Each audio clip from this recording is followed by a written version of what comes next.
Former president United states America के former president Trump जो हैं उनके एक स्टेटमेंट आई है जिसमें ट्रम्प ने कहा है कि फंटास्टिक मोदी। नरेंद्र मोदी सिर्फ 2 दिन के लिए अमेरिका आ रहे हैं और इस 2 दिनों में वो ट्रम्प को मिलने भी जा रहे हैं। He happens to be coming to meet me next week, and Modi, he's fantastic. I mean, fantastic man. वो मुलाकात करेंगे फंटास्टिक मोदी से। मोदी फंटास्टिक है और साथ ही उन्होंने कहा कि अब वो आ रहे हैं तो उनकी उनसे मीटिंग होगी। सो नरेंद्र मोदी क्या पैगाम दे रहा है इंडियंस को? Go and vote for Trump. This is what Putin says. 10 साल बाद कश्मीर में जो इलेक्शन हो रहे हैं, मकबूजा कश्मीर में, वहां हमेशा गवर्नर राज रहा है। अब ये बीजेपी चाह क्या रही है? एक तो 2019 से लेकर अब तक 5 साल गुजर गए, उससे पहले 5 साल तब भी इंतखाबात नहीं हुए। 10 साल का ये अरसा। आहा टमाटर बड़े मजेदार, ओहो टमाटर बड़े मजेदार, 200 रुपए किलो। क्या वजह है कि मोदी साहब बड़े पॉपुलर हैं? मतलब देखिए हर कोई जो है ना वो कह रहे हैं कि फंटास्टिक मोदी, कोई कहता है कि मोदी इज आवर बॉस। जैसे इंडिया ने महसूस किया कि अमेरिकन्स ने मेरे इलेक्शंस को खराब करने की कोशिश की। कैसे? भारत में अगर आप इलेक्टोरल इंटरफेरेंस करेंगे तो आपके यहाँ भी हम सेम कुछ ईंट का जवाब पत्थर से देंगे, आपसे बेहतर तरीके से और ऊपर से खुल के हम वो चीज करेंगे। डायस्पोरा एंगेजमेंट, जैसे मैंने आपको बोला, this is the biggest weapon that you have as far as the Americans is concerned, the biggest weapon. देखिए, India can influence the elections of the United States. Biden को तो चलो कोई दुख नहीं होगा, लेकिन कैमला हैरिस जो है उसको तो नुकसान होगा। आजकल जो पाकिस्तानी मिल रहा है ना। नमस्कार दोस्तों, 21 सितंबर यानी इस सैटरडे पीएम मोदी यूएस के विजिट में जा रहे हैं। एंड आज ही एक डिबेट के दौरान यूनाइटेड स्टेट्स के फॉर्मर प्रेसिडेंट डोनाल्ड ट्रंप ने पीएम मोदी की तारीफ करते हुए उन्हें फैंटास्टिक मैन कहा और ये भी बताया कि उनकी मुलाकात पीएम मोदी के साथ भी होगी। अब हम सबको पता है कि भारत के इलेक्शंस में किस हद तक यूएसए ने इंटरफेयर किया था। एंड इवन नाउ यूएसए के डिप्लोमैट्स कश्मीर में होने वाले इलेक्शंस में इंटरफेयर करने की कोशिश कर रहे हैं by meeting opponent leaders. And अभी 3 दिन पहले हमारे foreign minister S Jaishankar ji ने यूएसए को कैटेगरीली ये कहा था कि अगर दूसरे देश भारत के इलेक्शंस में इंटरफेयर करेगा तो India will also do the same.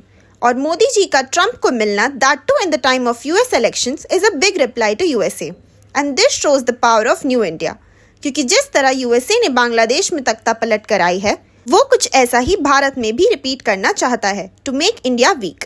इसी टॉपिक पर चलिए आगे पाकिस्तानी मीडिया का रिएक्शन देखते हैं। वीडियो को लाइक और चैनल को सब्सक्राइब कर लें। कोई भी जो लिबरल लेफ्ट का लीडर है, लिबरल लेफ्ट का जो लीडर है वो ट्रम्प से नहीं मिला। सारे राइट के पॉपुलिस्ट लीडर जो हैं वो इससे मिले। विक्टर ऑर्बन भी राइट का बंदा है, कंजर्वेटिव है। प्राइम मिनिस्टर मोदी और उनकी party BJP, they belong to right and conservative party है उनकी, वो भी जो है वो इससे मिल रहे हैं। सारी बात है, बाइडेन को तो चलो कोई दुख नहीं होगा, लेकिन कैमला हैरिस जो है उसको तो नुकसान होगा। उसकी वजह ये है कि कैमला हैरिस के तो इंसेस्टर्स इंडिया से थे। वो कह रहे जी इंसेस्टर्स इंडिया से हैं। सो नरेंद्र मोदी क्या पैगाम दे रहा है इंडियंस को? Go and vote for Trump. This is what Putin says. Putin ने भी तरीके से यही कहा है कि हम जो है वो कैमला हैरिस को सपोर्ट करते हैं। It means don't vote for Kamala Harris, vote for Trump. ये देखें, ये जो बड़ी ताकतें होती हैं, India is a big power in the देखें, India can influence the elections of the United States. India America के इलेक्शंस को इन्फ्लुएंस कर सकता है। मेरा ख्याल है लेट्स बी लिटिल, थोड़ा सा होने की कोशिश करें। जैसे इंडिया ने महसूस किया कि अमेरिकन्स ने मेरे इलेक्शंस को खराब करने की कोशिश की। कैसे? आपको याद है कि जब नरेंद्र मोदी ने ये कहा बाइडेन को कि आए 26 जनवरी 2024 को आए, क्वाड की मीटिंग भी करें और हमारे रिपब्लिक डे भी आए, they turn down this request. और उन्होंने कहा नहीं, this is your election campaign, you want us to stand for you, we will not stand for you. मेरी बात समझ गए हैं? ठीक है। उन्होंने कहा तुम ये चाहते हो कि हम तुम्हारे लिए खड़े हों, हम खड़े नहीं होंगे। तो नरेंद्र मोदी बाइडेन को या डेमोक्रेट्स को ये मैसेज दे रहे हैं कि ठीक है, तुम अगर नहीं जो मेरे लिए खड़े हुए तो मैं भी तुम्हारे लिए खड़े रहूंगा, मैं भी ट्रम्प के लिए जा रहा हूँ। फिर अब गो के वो बाइडेन से मिल रहे हैं, ठीक है। अब अगर इंडिया को ये शौक हो, ये आप देखिएगा इस चीज को, if India really wants like the Kamala Harris, they don't trust the Kamala Harris, remember Narendra Modi doesn't trust the Kamala Harris because he knows the moment Kamala Harris is in office, she will not look her Indian ancestral relation. वो उसकी बात नहीं करेगी, वो किस चीज की बात करेगी? She will look for America. And why Modi needs Trump? Modi needs Trump because he is populist. He will speak, he will deal, in an unconventional way. वो एक unconventional way से deal करेगा. So a leader who goes by the book, who listens the establishment, who is like, very choreographed is not something good for the developing world. So that's why वो कह रहे हैं कि नहीं, हमें नहीं इनसे करना, इनको दूर रखो, ये जो है ना इसको, ठीक है, दूर रखो इसको। आपको मेरी बात समझ आ रही है? That's how they are doing, that's what they are doing. और इसीलिए वो कह रहा है कि वो फैंटास्टिक बंदा है।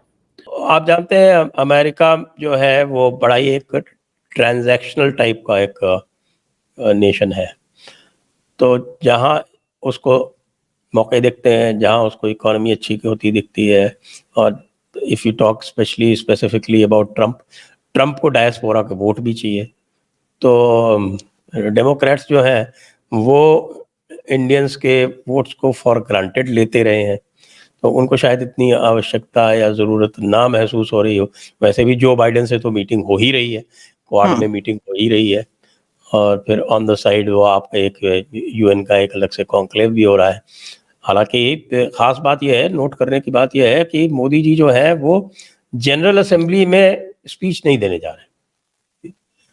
जनरल असेंबली को वो कुछ लोग कह रहे हैं कि जानबूझ के स्नब कर रहे हैं, क्योंकि वो भारत की जो लॉन्ग स्टैंडिंग डिमांड है कि भारत को भी सिक्योरिटी काउंसिल में परमानेंट मेंबर बनाया जाना चाहिए अलॉन्ग विद सम अदर्स, उस पे मूवमेंट नहीं हो रहा है। और मूवमेंट को ब्लॉक करने वाला लोग कहते हैं चाइना है, लेकिन मेरा मानना है उस मूवमेंट को ब्लॉक करने वाला मेजरली जो है वो यूएस है।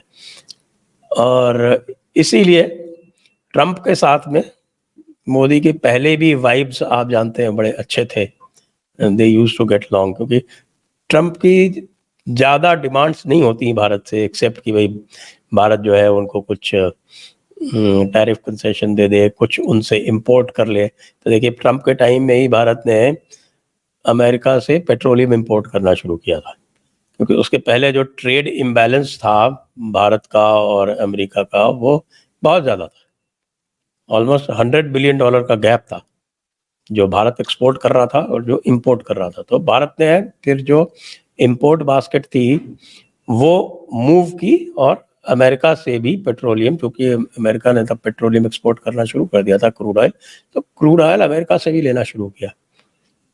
और उनका जो फ्रैकिंग ऑयल वगैरह की वजह से उनका आउटपुट काफ़ी था, तो एनर्जी वो एक्सपोर्ट कर रहे थे, तो भारत ने उसका भी फ़ायदा उठाया, तो वो ट्रेड बैलेंस कम हुआ। तो जो ट्रम्प का जो मोटो है मेक अमेरिका ग्रेट अगेन, और उसमें मेक अमेरिका ग्रेट अगेन में उनका एक मेजर पिलर है टू स्ट्रेंथन द इकोनॉमी। और उनका ये मानना है कि उनकी इकोनॉमी तब तक स्ट्रेंथन नहीं होगी जब तक कि वो स्वयं मैन्युफैक्चरिंग स्टार्ट नहीं करे, स्वयं कुछ एक्सपोर्ट नहीं करे।